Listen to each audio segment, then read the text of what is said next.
ರಾಜ್ಯ ರಾಜಕೀಯ ವಲಯದಲ್ಲಿ ಭಾರೀ ಕೋಲಾಹಲ ಸೃಷ್ಟಿಸಿರುವ ಅಂತಾರಾಷ್ಟ್ರೀಯ ಹ್ಯಾಕರ್ ಶ್ರೀಕಿ ನಂಟಿನ ಬಿಟ್ಕಾಯಿನ್ ಪ್ರಕರಣ ರಾಜ್ಯ ಯುವ ಕಾಂಗ್ರೆಸ್ ಮಾಜಿ ಅಧ್ಯಕ್ಷ ಹಾಗೂ ಶಾಸಕ ಎನ್ಎ ಹ್ಯಾರಿಸ್ ಹಿರಿಯ ಪುತ್ರ ಮೊಹಮ್ಮದ್ ನಲ್ಪಾಡ್ಗೆ ಉರುಳಾಗತೊಡಗಿದೆ. ಹಗರಣದ ತನಿಖೆ ನಡೆಸುತ್ತಿರುವ ವಿಶೇಷ ತನಿಖಾ ದಳ ಎಸ್ಐಟಿ ನ್ಯಾಯಾಲಯಕ್ಕೆ ಈ ಪ್ರಕರಣದ ಬಗ್ಗೆ ಸುದೀರ್ಘ ವಿವರಗಳ ಚಾರ್ಜ್ ಶೀಟ್ ಸಲ್ಲಿಸಿದೆ. ಇದರಲ್ಲಿ ನಲ್ಪಾಡ್ ಅವರಿಗೆ ಕೋಟ್ಯಾಂತರ ರೂಪಾಯಿ ಹಣ ಸಂದಾಯವಾಗಿರುವ ಉಲ್ಲೇಖಿಸಲಾಗಿದೆ. ಇದರ ಜೊತೆಗೆ ಹ್ಯಾಕರ್ ಶ್ರೀಕಿ ಜೊತೆಗಿನ ನಲ್ಪಾಡ್ ಹಣಕಾಸು ವ್ಯವಹಾರಗಳು ದೋಷಾರೋಪ ಪಟ್ಟಿಯಲ್ಲಿ ವಿವರಿಸಲ್ಪಟ್ಟಿವೆ. ಎಸ್ಐಟಿ ಸಲ್ಲಿಸಿರುವ ಚಾರ್ಜ್ ಶೀಟ್ ಪ್ರಕಾರ ಮುಖ್ಯ ಆರೋಪಿ ಹಾಗೂ ಅಂತಾರಾಷ್ಟ್ರೀಯ ಹ್ಯಾಕರ್ ಶ್ರೀಕೃಷ್ಣ ಅಲಿಯಾಸ್ ಶ್ರೀಕಿ ಅಕ್ರಮವಾಗಿ ಗಳಿಸಿದ್ದ ಬಿಟ್ಕಾಯಿನ್ ಗಳನ್ನು ಭಾರತೀಯ ರೂಪಾಯಿಗೆ ನಗದೀಕರಣ ಮಾಡಿಕೊಳ್ಳಲು ಮೊಹಮ್ಮದ್ ನಲ್ಪಾಡ್ ಅವರನ್ನು ಸಂಪರ್ಕಿಸಿದ್ದ. ಆನಂತರ ಇದಕ್ಕಾಗಿ ನಲ್ಪಾಡ್ ತನ್ನ ಮುಂಬೈ ಮೂಲದ ಆಪ್ತ ಸ್ನೇಹಿತರು ಹಾಗೂ ಮತ್ತೊಬ್ಬ ಆರೋಪಿ ರಾಬಿನ್ ಖಂಡೇವಾಲ್ ಮೂಲಕ ಈ ಬಿಟ್ಕಾಯಿನ್ ಗಳನ್ನು ಹವಾಲಾ ರೂಪದಲ್ಲಿ ನಗದೀಕರಿಸಿಕೊಟ್ಟಿದ್ದ ಎನ್ನಲಾಗಿದೆ. ಈ ದಂಧೆಯಲ್ಲಿ ದೊಡ್ಡ ಮಟ್ಟದ ಕಮಿಷನ್ ಮೊಹಮ್ಮದ್ ನಲ್ಪಾಡ್ ಅವರ ಕೈ ಸೇರಿತ್ತು ಎಂಬ ಬಲವಾದ ಸಾಕ್ಷ್ಯಗಳನ್ನು ಎಸ್ಐಟಿ ಪೊಲೀಸರು ಪತ್ತೆ ಹಚ್ಚಿ ಚಾರ್ಜ್ ಶೀಟ್ ನಲ್ಲಿ ಸಾಕ್ಷಿ ಸಮೇತ ಉಲ್ಲೇಖ ಮಾಡಿದ್ದಾರೆ. ಈ ಹಿಂದೆ ನಲ್ಪಾಡ್ ಅವರ ಖಾತೆಗೆ ಸಂದಾಯವಾಗಿದ್ದ 10 ಲಕ್ಷ ರೂಪಾಯಿಗಳ ಶಂಕಾಸ್ಪದ ವ್ಯವಹಾರವೇ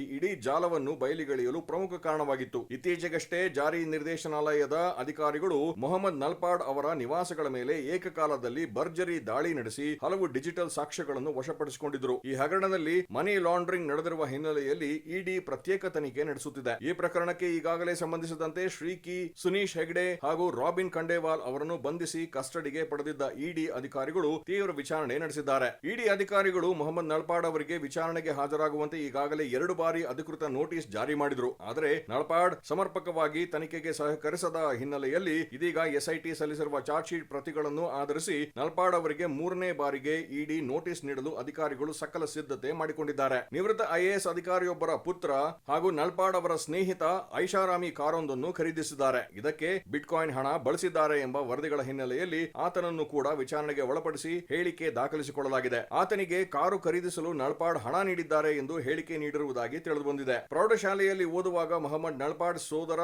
ಉಮರ್ ನಲ್ಪಾಡ್ ಹಾಗೂ ಶ್ರೀಕಿ ಸಹಪಾಠಿಗಳಾಗಿದ್ದು ಬಾಲ್ಯದಿಂದ ಅವರಿಬ್ಬರು ಸ್ನೇಹಿತರು. ತನ್ನ ಸೋದರನ ಮೂಲಕ ಮೊಹಮ್ಮದ್ಗೆ ಶ್ರೀಕಿ ಗೆಳೆತನವಾಯಿತು. ಈ ಸ್ನೇಹದಲ್ಲೇ ಬಿಟ್ಕಾಯಿನ್ ದಂಧೆಗೆ ಸಾಥ್ ಕೊಟ್ಟಿರಬಹುದು ಎಂಬ ಆರೋಪ ಕೇಳಿಬಂದಿದೆ.